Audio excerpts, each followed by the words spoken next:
Hi, I'm Stephanie Swanberg, the Government and Regional Affairs Director for the Tri-City Regional Chamber of Commerce. And welcome to this week's episode of Session Spotlight. This short, business-focused weekly update spotlights legislative happenings in Olympia that are relevant to the Tri-Cities business community. So we are now in week 6 of the 2021 Washington State legislative session. The big news out of Olympia this week is that the South Central region, that includes Benton and Franklin counties, is now in Phase 2. From early on, the Chamber strongly advocated for the safe reopening of businesses in the Tri through coalition building with businesses and industry associations. Open and constant communication with elected officials at the local, state, and federal levels, as well as strong support from local media, has helped the voice of the Tri-Cities continue to be heard throughout the pandemic. We are so grateful to those who caught the data errors and brought them to light, which led to the immediate advancement to Phase 2, and look forward to continued progress to a full reopening.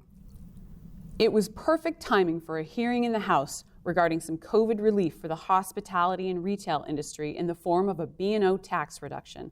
Specifically, businesses in lodging, prepared foods, alcohol, takeout, delivery, and bowling will pay the reduced rate beginning July 1st, 2021. Monday was the last day for policy bills to be considered in committees of their House of Origin. Monday's cutoff was the first deadline of session that is built into the process to winnow down the amount of active legislative proposals. However, fiscal bills are not subject to this cutoff and will remain on the table until this Friday, February 19th at 5 p.m. Another essential item on the legislative docket are the budget discussions that are currently being conducted on both sides of the aisle.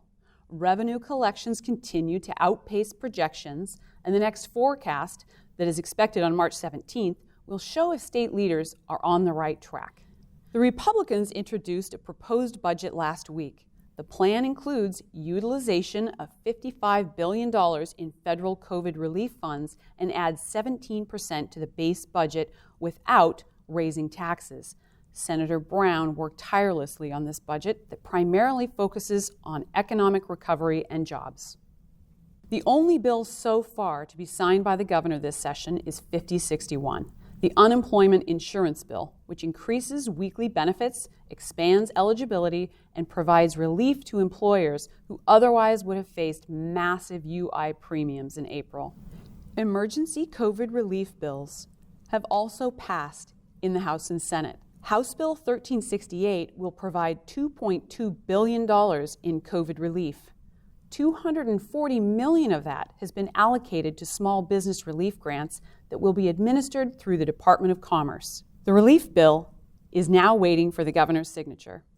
There is also an Education Graduation Flexibility Act and the Liquor License Fee Relief Bill that are also expected to be signed as part of this COVID relief package. Now let's take a look at broadband infrastructure. This last year has made all of us realize that high-speed broadband internet is a basic requirement for modern life. We rely on the internet for remote school, remote work, remote healthcare, and remote everything. It's a critical necessity of a robust economy. COVID-affected businesses all over the region have pivoted to the internet for survival. But just because most people in this area have the internet doesn't mean it's reliable or affordable. So what, if anything, should the legislature do to improve connectivity in our region?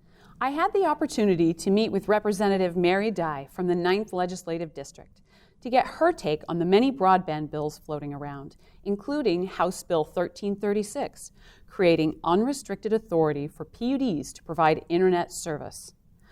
Also, Senate Bill 5175, concerning the Community Economic Revitalization Board, or CURB loans and grants for broadband infrastructure.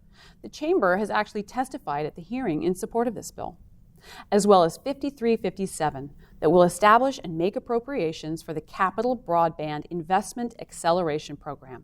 So as far as broadband goes, you feel like this bill, 1336, would encompass the needs of our businesses in the Tri-Cities? No, I totally am opposed to that bill. I think that your businesses would be extremely frustrated and disappointed. Also, the Tri-Cities is a big enough entity that I would strongly encourage any of those neighborhoods and communities that lack adequate infrastructure, to have your community form a BAT team and work with the Community Economic Revitalization Board or the broadband office, either one, to try and develop a plan going forward to meet the needs of those communities that have inadequate infrastructure. Because really, your port has got a lot of strength. I love what they're doing. I think that you have a great team there. And I think that you could probably have success in getting your infrastructure really much more robust with the funding streams that are coming in. And what the BAT team, broadband access team, will do will help you refine your ask and decide which pools of funding you would be most appropriate for your community. The Regional Chamber supports the propagation of broadband infrastructure to foster equity and economic vitality in our region. To see the full interview, it can be viewed on YouTube at TCRC of Commerce. Let's move on to House Bill 1496 and Senate Bill 5096. These are bills that propose a capital gains income tax, which revenue has already been assumed in Governor Inslee's budget proposal. Should a capital gains tax be implemented, it will be subject to legal challenges due to constitutionality issues. Let's watch the Chamber's testimony on this issue. Thank you, Chair Frame, Vice Chair Berg, and Whalen. Thank you for allowing me to testify today. For the record, my name is Stephanie Swanberg with the Tri-City Regional Chamber of Commerce in Southeastern Washington, and I'm here to testify today in opposition of 1496. We do appreciate and recognize the need for a strong childcare system, and we support that effort to get Washingtonians back to work. We were also so grateful to learn of the exemption for family-owned businesses with a value under $10 million. But we don't agree that a capital gains income tax is a predictable, consistent revenue source. As the fifth largest chamber in Washington state, the Regional Chamber hears from community members and businesses in crisis every single day. Who we're hearing from are retirees, those that have worked their whole lives to prepare for retirement and now have to reassess. We're hearing from cattle feeders, as we've already heard this morning, the duration of ownership is less than a year. So we're asking for you to please consider including an exclusion for feeder class livestock. We're also hearing from the construction business. They're saying people with assets such as stocks are used to fund the building of new homes. And many business owners that have lost so much due to the pandemic now have to use their potential gains from the sale of their business and stocks and investments as their only source of retirement. I guess our biggest concern is that we'd like to see, as the chamber, we want to help the market be open to potential businesses in Washington state, new businesses. Though Washington state needs to provide businesses some of the same competitive advantages found in other states. This includes no taxes on income, which includes capital gains. So thank you so much. Thank you. Now let's take a look at House Bill 1084. Have you ever noticed that bill titles and descriptions can be really misleading? Take this bill, for example. The bill summary describes this as a bill related to the reduction of statewide greenhouse gas emissions by achieving greater decarbonization of residential and commercial buildings. That sounds really great, doesn't it? But if this bill becomes law, it would negatively affect businesses in the Tri-Cities. Is it a job-killing bill? Well, according to Local Union 598, plumbers and steam fitters, it is. If it passes, what happens to the future of food processors in the Tri-Cities that rely on natural gas? And how about the building industry? Will the extra costs and regulations associated with home and commercial building put these options out of reach for most families and businesses in our area? Washington's Progressive Clean Energy Transformation Act, or CETA, requires a 100% clean energy supply by 2045. But even CETA's phased implementation requirements of a clean energy plan, the elimination of coal-fired electricity, and greenhouse gas neutrality by 2030 allows for the use of natural gas. The Tri-City Regional Chamber of Commerce and hundreds of other organizations share a common appreciation for the affordable, clean, and reliable energy that natural gas provides to our homes, businesses, and communities. For the economic health and growth of the region, the affordable and accessible energy of natural gas is a necessity.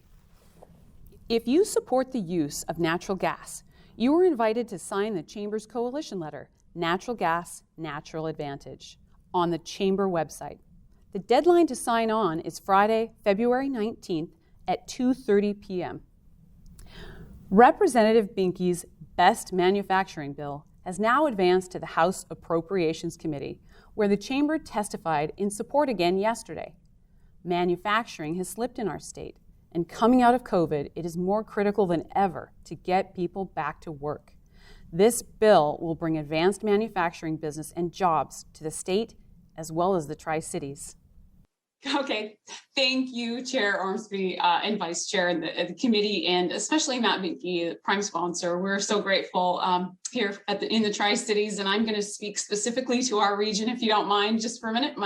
For the record, my name is Stephanie Swanberg. I am the Government and Regional Affairs Director for the Tri-City Regional Chamber of Commerce, and we are really pleased to support this bill, and with our region's deep roots in science and our heritage with the Manhattan Project, the Tri-Cities is positioned to leverage advanced technology, as well as the entrepreneurial spirit and brilliant minds that thrive in our community. Additionally, our region's unique geographic elements, affordable resources, diverse culture, underutilized assets, and a large talent pool has facilitated the Tri-Cities emergence as a highly attractive contender for investors and large business, thus promoting job growth and economic prosperity. We look forward to working with commerce sector leads and industry representatives to promote public-private partnerships, enhance workforce development, and advanced strategies that support small business and growth and expansion that will help sustain our economy post cleanup. So it's really important to us. We know that it will help the entire state, not just us here in the Tri-Cities, but we're grateful and we support, and thanks for letting us testify. Now let's take a look at what we're keeping an eye on. Will these bills advance? We should know by the end of this week.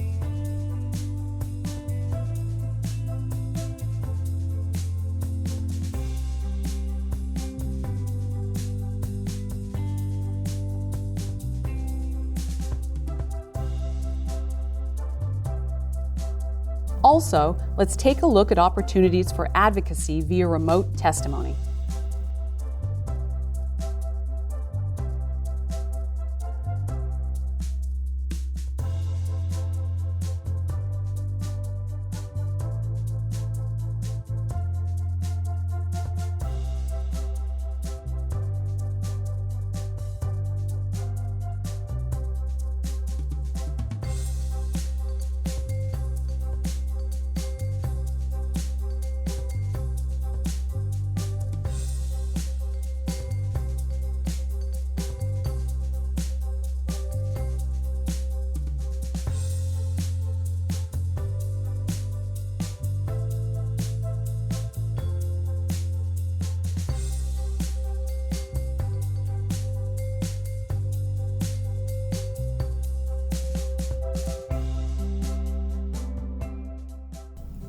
As we head into the 7th week of session, the Tri-City Regional Chamber will continue to be your voice for business and help keep you informed and connected. If you have any information on business-related bills that you'd like to suggest for inclusion in next week's episode, please reach out. Thanks again for watching Session Spotlight.